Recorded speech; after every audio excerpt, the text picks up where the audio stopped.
வணக்கம். நீங்கள் இணைந்திருப்பது தேசிய தொலைக்காட்சியின் பிரதான செய்திகளுடன். செய்திகள் வாசிக்கும் நான் ABM நிஷ்ரேன். நான் ராதிகா வின்சன். முதலில் தலைப்புச் செய்திகள். இலங்கை வந்துள்ள சீன பாதுகாப்பு அமைச்சருக்கு மகத்தான வரவேற்பு. பிரித்தானியாவில் பரவி வரும் உருமாறிய கொரோனா வைரஸ் இலங்கையின் பல பாகங்களிலும் கண்டுபிடிப்பு. கொரோனா வைரஸ் பரவலுக்கு மத்தியில் சுகாதார வழிமுறைகளை பின்பற்றாதவர்கள் குறித்து போலீசார் துரித நடவடிக்கை. எதிர்வரும் ஒரு வாரத்தில் கல்வி பொதுத்தராதர உயர்தர பரீட்சை பெறுபேறுகளை வெளியிட முடியும் என்று கல்வி அமைச்சர் நம்பிக்கை. தீவிர கொரோனா நிலைக்கு மத்தியில் இந்தியாவின் அசாம் மாநிலத்தில் பாரிய நிலநடுக்கம். அவை தலைப்புச் செய்திகள். இனி விரிவான செய்திகளில் முதலில் உள்நாட்டுச் செய்திகள். சீன பாதுகாப்பு அமைச்சர் ஜெனரல் வாங் ஃபெங் நேற்றிரவு இலங்கை வந்தார். கட்டுநாயக்க பண்டாரநாயக்க சர்வதேச விமான நிலையம் மூலம் அவர் நாட்டுக்கு வந்தார்.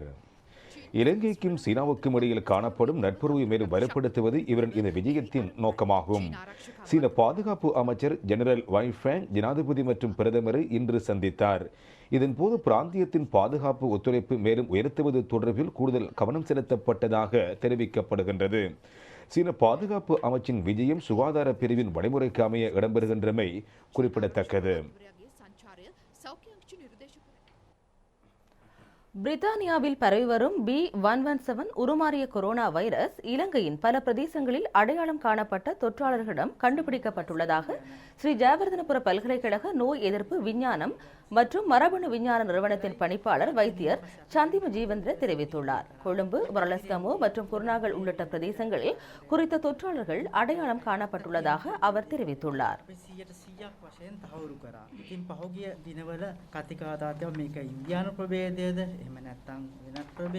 ஸ்ரீ ஜெயவர்தனபுர பல்கலைக்கழக நோய் எதிர்ப்பு விஞ்ஞானம் மற்றும் மரபணு விஞ்ஞான நிறுவனத்தின் பணிப்பாளர் வைத்தியர் சந்திம ஜீவந்திர கருத்து வெளியிடுகையில், கொழும்பு, குருநாகல், வரலஸ்கமோ பிரதேசங்களில் 43 மாதிரிகளை ஆராய்ச்சி செய்து பார்த்தோம்.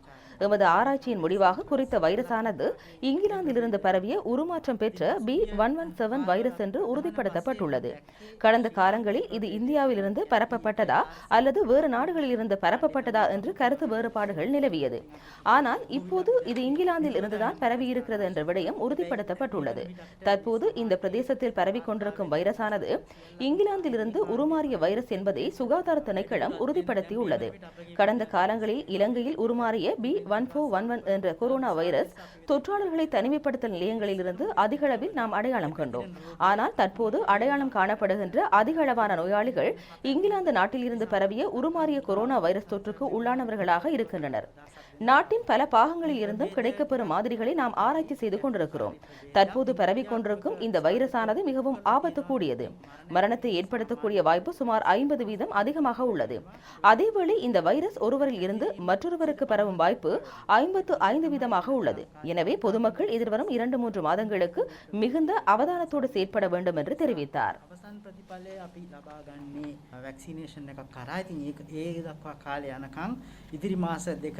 තාමත්ම වැදගත් ජනතාව විදිහට මේක කෙනෙක් අතර පැතිරෙන එක නවත්තන එක. යම් ස්ථානයක් පුදකලා தெற்கு அதிவேக நெடுஞ்சாலை கொட்டாவிற்கு உள்நுழையும் இடத்தில் பணிபுரியும் அதிகாரிகள் மூவருக்கு COVID-19 தொற்று உறுதிப்படுத்தப்பட்டுள்ளது.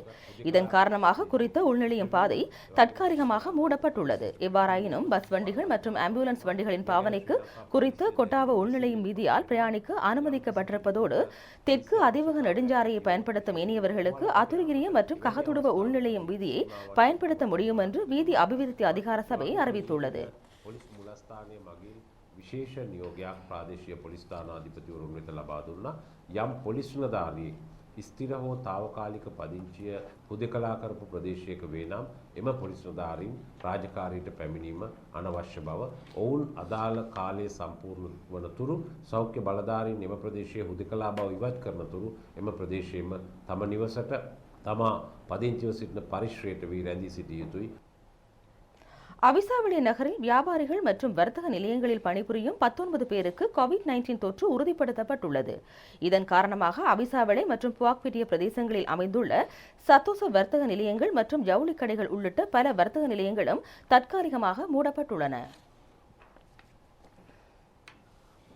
கொரோனா வைரஸ் பரவலுக்கு மத்தியில் சுகாதார வழிமுறைகளை பின்பற்றாதவர்கள் குறித்து போலீசார் அவதானம் செலுத்தி வருகின்றனர். மட்டக்களப்பு காத்தான்குடி பிரதேசத்தில் முகக்கவசங்கள் அணியாத நபர்கள் PCR பரிசோதனைக்கு உட்படுத்தப்பட்டனர். சுகாதார வழிமுறைகளை பின்பற்றாமல் யாழ்ப்பாணம் வண்ணார்பண்ணி பிரதேசத்தில் ஆலயம் ஒன்றில் தேரோட்ட உற்சவத்தை நடத்தியமை தொடர்பாக ஆலயத்தின் தலைவரும் செயலாளரும் யாழ்ப்பாண போலீசாரினால் கைது செய்யப்பட்டுள்ளனர். மன்னார் மாவட்ட மக்கள் சுகாதார விதிமுறைகளை பின்பற்ற வேண்டும் என்று வேண்டுகோள் விடுக்கப்பட்டது. மாவட்ட பிராந்திய சுகாதார சேவைகள் பணிப்பாளர் டாக்டர் டி வினோதன் இந்த கோரிக்கையை விடுத்துள்ளார். மன்னார் மாவட்டத்தில் இந்த மாதம் இதுவரை 13 பேர் கோவிட் தொற்றோடு அடையாளம் காணப்பட்டிருக்கின்றார்கள். இந்த வருடத்தில் 334 பேரும் மொத்தமாக 351 பேரும் கோவிட் தொற்றோடு அடையாளம் காணப்பட்டிருக்கின்றார்கள். இந்த மாதம் எமக்கு தொற்றாளர்களின் உடைய எண்ணிக்கை குறைவடைந்து காணப்பட்டாலும் நாட்டில் தற்போது ஏற்பட்டு இருக்கக்கூடிய சூழ்நிலைகளை கருத்தில் கொண்டு அடுத்த 2 கிழமைகளில் எமக்கும் தொற்றாளர்களினுடைய எண்ணிக்கை அதிகரிக்கக்கூடிய ஒரு சாத்தியக்கூறு இருப்பதால் மக்கள் சுகாதார வழிமுறைகளை மிகவும் கவனமாக பின்பற்றி நடந்து கொள்ளுமாறு கேட்டுக்கொள்ளப்படுகிறார்கள். அத்தோடு தேவையற்று வெளியில் செல்வதை தவிர்த்து கொள்ள வேண்டும். குறிப்பாக சமய வழிபாட்டிடங்கள் மற்றும் பொது இடங்களில் அளவுக்கு மிஞ்சி மக்கள் கூடுவதை தவிர்த்து கொள்ள வேண்டும்.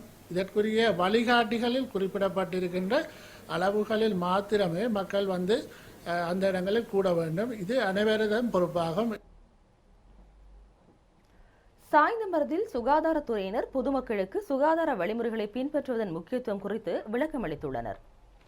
சாய்ந்தமருது பிரதேசத்தில் சுகாதாரத்துறையினர் திடீர் சுற்றி வளைப்பொன்றை மேற்கொண்டனர். முப்படையினர், போலீசார் ஆகியோர் இந்த நடவடிக்கையின் போது துணை நின்றனர். கல்முனை பிராந்திய சுகாதார சேவைகள் பணிப்பாளர் ஜி சுகுணன் தலைமையில் இந்த நடவடிக்கை முன்னெடுக்கப்பட்டது. இதன்போது பொதுமக்களுக்கும் வர்த்தகர்களுக்கும் சுகாதார அறிவுறுத்தல்கள் விடுக்கப்பட்டன.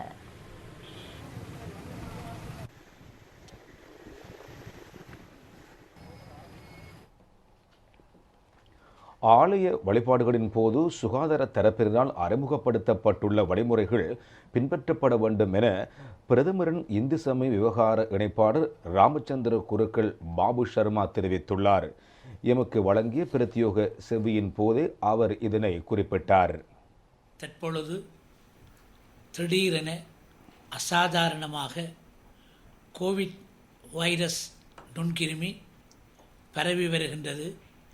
இந்த நிலைமையில் ஆலய குருக்கள், தர்மகர்த்தாக்கள், அறங்காவலர் சபையினர், பக்தர்கள் கூட்டுணைந்து இந்த சுகாதார அறிவுறுத்தலின்படி நடந்து கொண்டு ஆலய வழிபாட்டில் ஈடுபடுவது மிகவும் நல்லதாகும். தனிமைப்படுத்தல் கிராமமாக அறிவிக்கப்பட்ட இடங்களில் நீங்கள் வீட்டில் இருந்து பிரார்த்தனை செய்து கொள்வது மிகவும் நல்லதாகும்.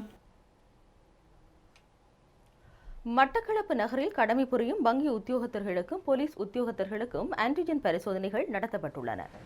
மட்டக்களப்பு போலீஸ் நிலையத்தில் போலீஸ் உத்தியோகத்தர் ஒருவர் கொரோனா வைரஸ் தொற்றுக்கு உள்ளாகியமை கண்டுபிடிக்கப்பட்ட நிலையில் அவரோடு தொடர்புகளை பேணிய போலீஸ் உத்தியோகத்தர்களுக்கு ஆன்டிஜென் பரிசோதனைகள் மேற்கொள்ளப்பட்டன. அத்துடன் வங்கி உத்தியோகத்தர்களுக்கும் ஆன்டிஜென் பரிசோதனைகள் மேற்கொள்ளப்பட்டன.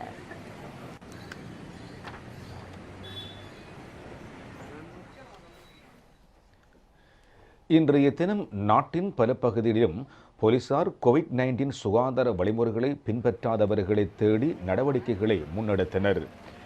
மேல் மாகாணத்தில் நடைமுறையில் உள்ள முச்சக்கர வண்டி சாரதிகளை அறிவூட்டும் செயற்பாடு இன்று இடம்பெற்றது. தெற்கு களுத்துறை போலீசாரும் இதற்கான நடவடிக்கைகளை மேற்கொண்டிருந்தனர். காலி பிரதான வீதியில் முச்சக்கர வண்டிகள் இடமறிக்கப்பட்டு போலீசாரினால் சோதனைக்கு உட்படுத்தப்பட்டன.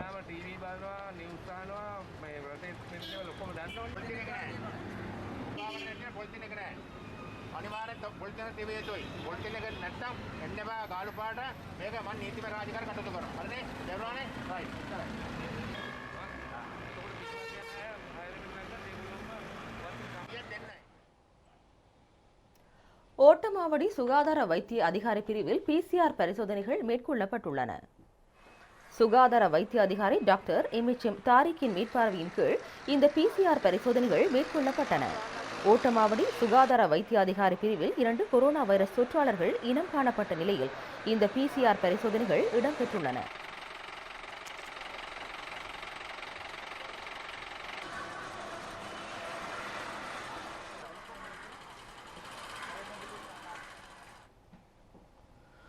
கோவிட்-19 கட்டுப்பாட்டு சுற்றறிக்கைக்கு அமைவாக கோவிட் கட்டுப்பாட்டுகளை கடுமையாக்க வேண்டிய தேவை காணப்படுவதாக மட்டக்களப்பு மாநகர ஆணையாளர் எம் தயாபரன் தெரிவித்துள்ளார்.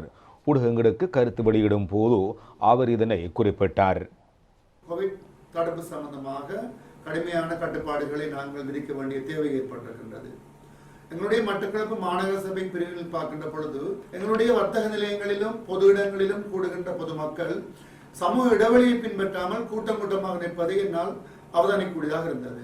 எங்களுடைய பொது இடங்களில் பஸ் நிலையம், பூங்காக்கள், ஏனைய இடங்களில் ஒன்று கூடுகின்ற மக்கள், ஆலயங்களில் ஒன்று கூடுகின்ற மக்கள் அனைவரும் இந்த விடயங்களை எதையும் கவர்ந்து கொள்ளாமல் ஒன்று கூடுவதை காணக்கூடியதாக இருக்கின்றது. எனவே இந்த வகையில் நாங்கள் ஒன்று கூடுகின்ற பொழுது அது கோவிட்-19 தொற்றுவதற்கு மிகவும் ஒரு சாதகமான நிலையை தோற்றுவித்துவிடும். PH அவர்களுடைய அறிவுறுத்தல்களின்படி மட்டக்களப்பிலே பல இடங்களிலே கோவிட்-19 தொற்று அண்மை காலமாக அவதானிக்கப்பட்டிருக்கின்றது. கொரோனா வைரஸ் பரவலுக்கு மத்தியில் கிழக்கு மாகாண நிலைமைகள் தொடர்பாக கிழக்கு மாகாண சுகாதார சேவைகள் பணிப்பாளர் டாக்டர் ARM தௌஃபிக் கருத்து வெளியிட்டார். கிழக்கு மாகாணத்தை எடுத்துக்கொண்டால் கடந்த 24 மணித்தியாலங்களில் எடுத்துக்கொண்டோமானால் திருகோணமலை மாவட்டத்தில் 69 பேரும், அம்பாறை மாவட்டத்தில் 60, அம்பாறை சுகாதார பிரிவு RDHS பிரிவில் 60 நோயாளிகளும், மட்டக்களப்பு சுகாதார பிரிவில் 23 பேரும், கல்முனை சுகாதார பிரிவில் 3 பேரும் இனங்காணப்பட்டுள்ளது. மக்கள் கூடுகின்ற இடங்களை சாதாரணமாக தவித்து கொள்வதை இந்த காலத்திலே பொருத்தமாக இருக்கும் என்று நினைக்கின்றேன். அப்படி அத்தியாவசியமாக போக வேண்டி இருந்தாலும் ஒருவருக்கொருவர் இடைவெளி விட்டு, சாதாரணமாக 1 மீட்டரை விட கூடுதலான இடைவெளி இருக்க வேண்டும் என்று சொல்லப்படுகிறது. அப்படியான இடைவெளியோடு இருக்க வேண்டும். அத்தோடு இந்த நாங்கள் முகத்துக்கு அணிகின்ற மாஸ்க், முகக்கவசத்தை சரியான முறையிலே அணிந்து கொள்ள வேண்டும்.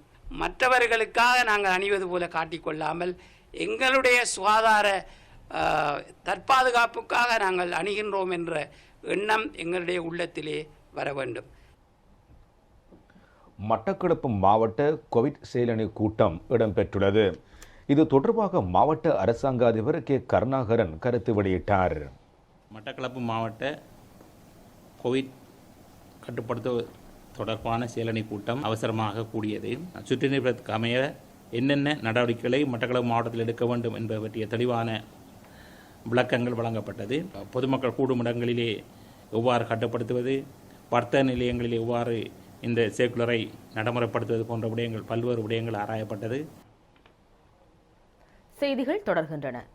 இந்தியாவில் கொரோனா தொற்றின் காரணமாக உயிரிழந்தோரின் எண்ணிக்கை தற்சமயம் 2 லட்சத்தை கடந்துள்ளது. இந்தியாவில் கடந்த 24 மணித்தியாலங்களில் 3282 பேர் கொரோனா தொற்றின் காரணமாக உயிரிழந்துள்ளனர். இது உலக அளவில் அந்த காலப்பகுதியில் பதிவான ஆக கூடுதல் மரண எண்ணிக்கையாகும். அதேபோல் இந்தியாவில் ஒரு நாளில் பதிவான அதிக மரண எண்ணிக்கையாகவும் அது பதிவாகியுள்ளது. தொடர்ந்து 8வது நாளாகவும் உலகில் அதிக கொரோனா தொற்றாளர்கள் பதிவாகும் நாடாக இந்தியா காணப்படுகிறது. நேற்று மாத்திரம் அங்கு 3,62,902 பேர் பதிவாகியுள்ளனர். அங்கு தற்சமயம் தொற்றாளர்களுக்கு சிகிச்சை அளிப்பதற்கு போதுமான ஆக்சிஜன் இல்லாமை பாரிய பிரச்சனையாக மாறியுள்ளது. மூச்சு விடுவதற்கான போராட்டம் என்று அதற்கு பெயரிடப்பட்ட நிலையில் அங்கு பெருமளவிலான நோயாளர்களுக்கு சிகிச்சை அளிக்க முடியாமல் வீதிகள் அல்லது வீடுகளிலேயே இறக்க வேண்டிய நிலை ஏற்படுகிறது. நாளுக்கு நாள் கொரோனா மரண எண்ணிக்கை அதிகரிப்பதனால் அங்கு இறுதிச் சடங்கை மேற்கொள்வதற்கு முடியாத நிலையும் ஏற்பட்டுள்ளது. டெல்லி கூடுதல் பாதிப்பை எதிர்நோக்கியுள்ளது. இந்த நிலையில் அங்கு தற்காலிக பொது இடங்களில் சடலங்களை எரிப்பதற்கான மேடைகள் அமைக்கப்பட்டுள்ளது. அத்தோடு 24 மணித்தியாலமும் அது செயற்பட வேண்டும் எனவும் உத்தரவிடப்பட்டுள்ளது. எவ்வாறாயினும் முடியுமானவரை இறுதிக் கிரியைகளை மேற்கொள்வதற்கு முடியாத நிலை ஏற்பட்டுள்ளதாக உறவினர்கள் வரிசையில் நின்று இறுதிக் கிரியைகளை மேற்கொண்டு வருகின்றனர். இந்த நிலையில் இந்தியாவில் இவ்வாறான வீரிய கொரோனா தொற்றுக்கான காரணம் சமூக ஒன்றுகூடல் என்று உலக சுகாதார ஸ்தாபனம் சுட்டிக்காட்டியுள்ளது. துரிதமாக பரவும் புதிய திரிவு கொரோனாவை இனம் காண இயலாமையும் தடுப்பூசிகளை ஏற்றும் செயற்பாடுகளில் மந்தமான நிலையுமே இந்தியா கொரோனா வைரஸ் பரவலின் கேந்திரமாக மாறியமைக்கான காரணமாக அமைந்துள்ளது. இந்நிலையில் உலகின் பல நாடுகள் இந்தியாவுக்கு உதவ முன்வந்துள்ளன. அதன்படி முதல் தொகுதி மருந்து பொருட்களை பிரித்தானியா நேற்று இந்தியாவுக்கு அனுப்பி வைத்துள்ளது. வெண்டிலேட்டர் இயந்திரங்கள் உள்ளிட்ட பல மருத்துவ உபகரணங்கள் இதில் அடங்கியுள்ளன. எவ்வாறாயினும் கடும் அதிர்ச்சியை ஏற்படுத்தும் வகையில் தொற்றாளர்களின் எண்ணிக்கையும் மரணிப்போரின் எண்ணிக்கையும் அதிகரித்துள்ள நிலையில் இந்தியாவின் பல இடங்களில் விசேட நிகழ்வுகளும் இடம்பெற்று வருகின்றன. அனுமான் ஜெயந்தி நிகழ்விற்காக சமயதளம் ஒன்றில் கூடியிருந்ததை அவதானிக்க முடிந்துள்ளது. இந்த நிலையில் பாதுகாப்பு படையினர் அவர்களை கலைத்தனர். மகாராஷ்டிரா மாநிலத்தில் உள்ள வைத்தியசாலையில் ஏற்பட்ட தீ பரவலினால் 4 பேர் உயிரிழந்துள்ளனர். இவ்வாறாயினும் உயிரிழந்தவர்களில் கொரோனா தொற்றாளர்கள் எவரும் அடங்கவில்லை என்று அந்நாட்டு தகவல்கள் தெரிவிக்கின்றன. கோவிட்-19 தொற்று பரவலை தடுப்பதற்கான தடுப்பூசி ஏற்றும் வேலை திட்டத்தின் 2வது டோஸ் வழங்கும் செயற்பாடு இன்று ஆரம்பமானது. ராஜாங்க அமைச்சர் சன்ன ஜெயசுமன தலைமையில் இது ஆரம்பமானது. மாளிகாவத்தை மத்திய கொழும்பு அரசு வைத்தியசாலையில் சேவையாளர்களுக்கு தடுப்பூசி ஏற்றப்பட்டது. முதல் டோஸ் வழங்கும் நடவடிக்கைகள் ஜனவரி மாதம் ஆரம்பமான நிலையில் அதன் கீழ் 9,25,000க்கும் மேற்பட்டோருக்கு தடுப்பூசி வழங்கப்பட்டது. அதன்போது சுகாதார பிரிவினர், வைத்தியர்கள், இராணுவத்தினர் உள்ளிட்ட முன்னணி சுகாதார தரப்பினருக்கு வழங்கப்பட்டது. 2வது டோஸும் அதன் முறைப்படி வழங்கப்படும் என ராஜாங்க அமைச்சர் சன்ன ஜெயசுமன தெரிவித்தார். ஆச்சரியமூட்டும் விடயங்களை மேற்கொள்பவர்கள் சமூகத்தின் மத்தியில் இருக்கத்தான் செய்கிறார்கள். அந்த வகையில் கொரோனா வைரஸ் பரவலுக்கு மத்தியில் பெல்ஜியம் நாட்டைச் சேர்ந்த ஒருவர் முன்னெடுத்துள்ள செயற்பாடு அனைவரையும் ஆச்சரியத்தில் ஆழ்த்தியுள்ளதோடு ஊடகங்களின் கவனத்தை ஈர்த்துள்ளது. பெல்ஜியம் நாட்டைச் சேர்ந்த சமூக ஆர்வலர் ஒருவர் கண்ணாடி குடுவையொன்றை கொரோனா வைரஸ் பாதிப்பிலிருந்து தப்பித்துக் கொள்வதற்கு பயன்படுத்தி வருகின்றார். முகக்கவசத்திற்கு பதிலாக இவர் கண்ணாடி குடுவையை பயன்படுத்துகின்றார். அந்த கண்ணாடி குடுவைக்குள் தாவரங்களை இவர் வளர்த்துள்ளார். தற்போது இவரது காணொளி உலக மக்களிடையே வரவேற்பை பெற்றுள்ளது. கண்ணாடி குடுவைக்குள் காணப்படும் தாவரங்கள் சுவாசிப்பதற்கு உதவுவதாகவும் காற்று மற்றும் ஒளி மாசடைதலில் இருந்து தம்மை தற்காத்துக் கொள்ள இது துணை நிற்பதாகவும் அவர் கூறுகின்றார். பெல்ஜியத்தில் கொரோனா வைரஸ் பரவலுக்கு மத்தியில் இவர் முன்னெடுத்துள்ள பெரிய முயற்சி அனைவரது வரவேற்பையும் பெற்றுள்ளது. இது ஒரு கிரீன் ஹவுஸ் என்று அவர் வர்ணித்துள்ளார். இவரோடு புகைப்படம் எடுத்துக் கொள்வதில் இளம் பெண்கள் ஆர்வம் காட்டி வருகின்றமையும் குறிப்பிடத்தக்கது.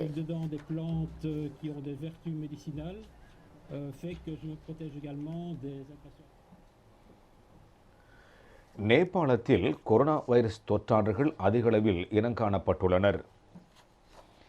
இந்தியாவுடன் எல்லையை பகிர்ந்து கொள்ளும் நேபாளத்தில் கொரோனா வைரஸ் தொற்றாளர்களின் எண்ணிக்கை அதிகரித்து வருகிறது. கடந்த ஞாயிற்றுக்கிழமை 3000 கொரோனா வைரஸ் தொற்றாளர்கள் இனங்காணப்பட்டனர். கொரோனா தொற்றாளர்களில் அதிகமானவர் இந்தியாவிலிருந்து நேபாளத்துக்கு வந்தவர்கள் ஆவார். வைத்தியசாலையில் அதிகமானவர்கள் அனுமதிக்கப்படுவதனால் இடப்பற்றாக்குறை நிலவுவதுடன் வைத்தியர்கள் நோயாளர்களை பார்வையிடுவதிலும் சிரமம் தோன்றியுள்ளதாக நோயாளர்களின் உறவினர்கள் தெரிவிக்கின்றனர். கடந்த ஜனவரி மாதம் ஆரம்பிக்கப்பட்ட தடுப்பூசி போடும் நடவடிக்கைகளில் 9 மில்லியன் மக்களுக்கு தடுப்பூசி போடப்பட்டது. குறித்த தடுப்பூசிகள் சீனா மற்றும் இந்தியாவினால் நேபாளத்துக்கு வழங்கப்பட்டது. எதிர்வரும் 7 தினங்களுக்குள் கல்வி பொதுத்தராதர உயர்தர பரீட்சை பெறுபவர்களை வெளியிட முடியும் என்று அமைச்சர் ஜிஎல் பீரிஸ் தெரிவித்துள்ளார். இன்று கொழும்பில் இடம்பெற்ற ஊடகவியலாளர் சந்திப்பு ஒன்றின் போது அவர் இதனை தெரிவித்துள்ளார். அமைச்சர் ஜிஎல் பீரிஸ் கருத்து வெளியிடுகையில் கல்வி பொதுத்தராதர உயர்தர பரீட்சை கடந்த வருடம் நவம்பர் மாதம் 1ஆம் வாரம் நிறைவு பெற்றது. 22 நாட்கள் இடம்பெற்ற குறித்த பரீட்சைக்கு 3,62,000 மாணவர்கள் முகம் கொடுத்திருந்தனர். இன்றைய தினத்திலிருந்து எதிர்வரும் 7 நாட்களுக்குள் இந்த பரீட்சையின் பெறுபவர்களை வெளியிட முடியும். பரீட்சை திணைக்கள ஆணையாளர் நாயகம், பரீட்சை திணைக்கள உத்தியோகத்தர்கள் மற்றும் விடைத்தாள் மதிப்பீட்டாளர்கள் உள்ளிட்ட பலரின் அர்ப்பணிப்போடு கூடிய செயற்பாடு காரணமாகவே இவ்வளவு துரிதமாக நமக்கு பெறுபவர்களை வெளியிட முடியுமாக உள்ளது. எனவே இந்த பணியில் பங்களிப்பு செய்த அனைவருக்கும் நாம் நன்றி கூற கடமைப்பட்டுள்ளோம். அதேவேளை இவ்வாறு துரிதமாக பெறுபவர்களை வெளியிடுவதன் மூலம் குறித்த மாணவர்கள் இதே வருடம் செப்டம்பர் மாதம் பல்கலைக்கழகம் நுழைவதற்கான வாய்ப்பும் கிடைக்கப்பெறும் என்று தெரிவித்தார். இனி மேலும் சில உள்நாட்டுச் செய்திகள். இலங்கை பொதுமக்கள் போக்குவரத்து ஊழியர் சங்கத்தின் ஏற்பாட்டில் இரத்த தானம் வழங்கும் நிகழ்வொன்று நாராயம்பட்டிய சாலியா மண்டபத்தில் நேற்றைய தினம் இடம்பெற்றது. ஸ்ரீலங்கா பொதுஜன பெரமுன கட்சியின் நிறுவனர் மற்றும் தேசிய ஒருங்கமைப்பாளர் பெசில் ராஜபக்சவின் பிறந்ததினத்தை முன்னிட்டு குறித்த நிகழ்வு ஏற்பாடு செய்யப்பட்டிருந்தது. போக்குவரத்து துறை அமைச்சர் காமினி லோககே உள்ளிட்ட பலரும் இந்த நிகழ்வில் கலந்து கொண்டனர். கதலுவு மற்றும் கொக்கல கடற்கரை பிரதேசங்களில் கடல் நீர் கரைக்கு வந்ததன் காரணமாக காலி மாத்தறை பிரதான வீதி சுமார் 3 கிலோமீட்டர் தூரம் நீரில் மூழ்கியது. இதன் காரணமாக வாகன போக்குவரத்துக்கு இடைஞ்சல் நிலவியதாக எமது செய்தியாளர்கள் தெரிவித்துள்ளனர்.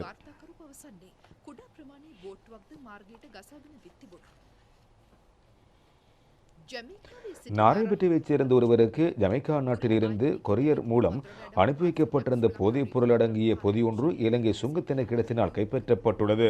குறித்த பொதியிலே கொக்கையின் 95 கிராம் காணப்பட்டுள்ளதுடன் அதன் பெறுமதி சுமார் 25 லட்சம் ரூபாவாகும் என சுங்கத் திணைக்கள அதிகாரிகள் தெரிவித்துள்ளனர்.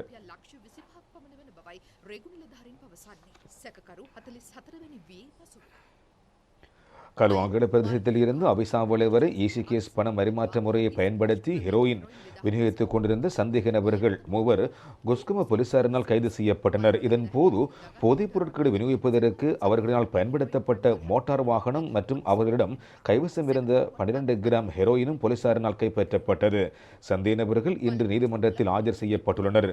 அனுமதி பத்திரத்தை துஷ்பிரயோகம் செய்து தேங்காய் கள்ளு உற்பத்தியில் ஈடுபட்டுக் கொண்ட நபர் ஒருவர் மற்றும் 2 பெண்களை போலீசார் விசேட அதிரடிப்படையினர் கைது செய்துள்ளனர். இவர்கள் கொச்சிக்கடை போலீஸ் பிரிவுக்குட்பட்ட ஒட்டியாவத்த பிரதேசத்தைச் சேர்ந்தவர்களாவார். இதன்போது சுமார் 2760 கள்ளு போத்தல்கள் போலீசாரினால் கைப்பற்றப்பட்டுள்ளன. வவுனியா மாவட்டத்தில் இவ்வாண்டுக்கான முதலாவது மாவட்ட ஒருங்கிணைப்பு குழு கூட்டம் வவுனியா மாவட்ட மாநாட்டு மண்டபத்தில் வடமாகாண ஆளுநர் PSM சார்ல்ஸ் தலைமையில் இடம்பெற்றது. இக்கூட்டத்தில் வவுனியா மாவட்டத்தில் முன்னெடுக்கப்பட உள்ள கல்வித்துறை, சுகாதாரத்துறையில் காணப்படுகின்ற குறைபாடுகள் மற்றும் எதிர்காலத்தில் முன்னெடுக்கப்பட உள்ள அபிவிருத்தி திட்டங்கள் தொடர்பாகவும் கலந்துரையாடப்பட்டது. ஒவ்வொரு குளத்திலையும் டேங்கை மட்டும் திருத்தினா அதுக்குரிய சேனல்ஸையும் செய்து கொடுக்கணும். மற்றது இப்போ நீங்கள் அந்த டேங்க் சேனல் செய்தால் அந்த ஃபார்மர்ஸ் அல்ல விவசாயம் செய்கிறதா இருக்கும். அதே மாதிரி குளம் செய்து போட்டு ஆக்கள் வயது செய்யாத குளங்களை செய்ய வேண்டாம் தயவு செய்யும். ஏன்னா முதல் முன்னுரிமைப்படுத்துங்க. மக்கள் குடியிருந்து மக்கள் விவசாயம் செய்ய இருக்கிற இடங்களை முன்னுரிமைப்படுத்தி செய்யுங்க. காணி உரிமையாளர்கள் இருந்து அவர்கள் முன்னிலை குடியேறி வந்து அவர்கள் பயிர் செய்ய வேண்டும் என்று விருப்பப்படுகிற குளங்களை முன்னுரிமைப்படுத்துங்க. எனவே அதை ஓரளவுக்கு கௌரவ பாராளுமன்ற உறுப்பினர்கள் மற்றது விவசாய அமைப்புகளோட சேர்ந்து அதை தெரிவு செய்றீங்கன்னா நல்லா இருக்கும். ஒன்று. ரெண்டாவது, குளங்களை செய்றீங்கன்னா தயவு செய்து அதுக்குரிய வாய்க்கால் எல்லாத்தையும் புனரமைச்சு கொடுங்க. அப்பதான் அவங்க பயிர் செய்யறதுக்கு உகந்ததா இருக்கும். அட்வான்ஸ் லெவலோடையும் கிராஜுவேட் டீச்சர்ஸையும் சேர்க்கிறதுக்கான அனுமதி கொடுக்கப்பட்டிருக்கு. நான் இப்போ செக்ரட்டரியிட்ட சொல்லியிருக்கிறேன். அது அப்பாயின்மெண்ட் ஸ்கூல் பேஸ் ஆயோ அல்லது டிவிஷன் பேஸ் ஆயோ என்ன விதமாக கால் பண்ணி அதை கொடுக்க சொல்லி. எனவே அவர்கள் குறிக்கப்பட்ட காலத்துல அந்த பிரதேசத்துல அந்த பாடசாலையில கட்டாயம் வேலை செய்யணும்னு அடிப்படையில அந்த நியமனம் வழங்கப்படும். மற்றது அந்த டிப்ளமா இங்கிலீஷும் கொடுக்கணும். எனவே அந்த காணப்படுகிற வெற்றிடங்கள் எல்லாம் நிரப்பப்படும். மிக குறுகிய காலத்துல எல்லாம் நிரப்பப்படும். கண்டி மாவட்டத்தில் பெண் தலைமைத்துவ குடும்பங்களுக்கு உலருணவுப் பொதிகள் வழங்கி வைக்கப்பட்டுள்ளன. தலா 5000 ரூபாய் பெறுமதி வாய்ந்த உலருணவுப் பொருட்கள் அகில இலங்கை YMMA பேரவையின் ஏற்பாட்டில் வழங்கப்பட்டுள்ளன. இதன் தலைவர் ஷஹீடம் நெஸ்வி தலைமையில் நிகழ்வு இடம்பெற்றது.